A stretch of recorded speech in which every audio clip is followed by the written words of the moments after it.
আজকে দেখেন তো এই কাগজগুলি হের কিনা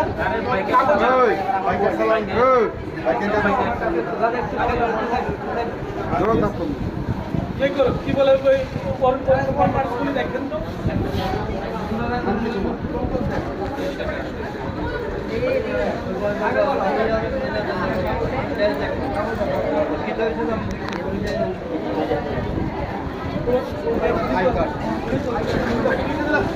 ব্যাপার হলো আমি ক্ষয় থেকে এসে আজকে একটা সময় আমার সোনোগ্রাফির অ্যাপয়েন্টমেন্ট ছিল। তো এই জায়গার মধ্যে আমার মিসেসকে আমি বসিয়ে রেখেছি, ওয়েটিং এ আছে। তো মুদ্রা কথা হচ্ছে আমি ব্যাগটা ওখানে রাখলাম, যতক্ষণে কারেন্টটা গেল তৎক্ষণাৎ সে ব্যাগের মধ্যে দুইবার করে হাত ঢুকে নেড়ে চেড়ে ফেললো। চুপ করে থাকতো। ব্যাগের মধ্যে কি কি ছিল একটু দেখো তো। আমার ব্যাগের মধ্যে কি নেওয়ার চেষ্টা করছে? কি নেওয়ার চেষ্টা করছে? টাকা পয়সা নেওয়ার জন্য চেষ্টা করেছে।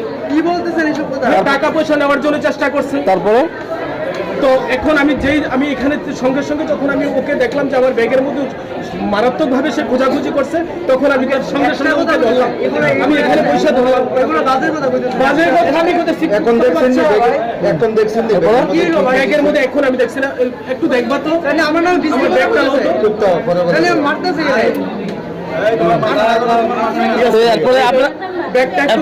ওর কাছে কিছু পাইছেন আপনারা? না, ও তো আমি যে আমার জুতার ব্যাগটা আমার মিসেসকে নিয়ে এসেছি। তো আমি ব্যাগটা যে এখানে রাখা অবস্থায় সে দেখলো, তো তৎক্ষণাৎ সে কি করলো, যেই ইলেকট্রিসিটিটা গেল, কারেন্টটা গেল, তৎক্ষণাৎ আমার এই চেইনটা খুললো। এই চেইনটা খুললো, খুলে কিছু না পাওয়ার কারণে এই চেইনটা খুললো। খোলার পরে এই চেইনগুলো খুললো, ঠিক আছে? আমি তো লক্ষ্য করলাম। আপনার নাম কি? আমার নাম সুধন নমস্কার। আমি ক্ষয় থেকে আসছি, আমি একটা শিক্ষকতার পেশায় আছি। এখন দেখছেন ব্যাগের মধ্যে আমার মিসেসকে বললাম এটার মধ্যে কি রাখা ছিল আমি ঠিক জানি না। নিতে পারছেন কিছু?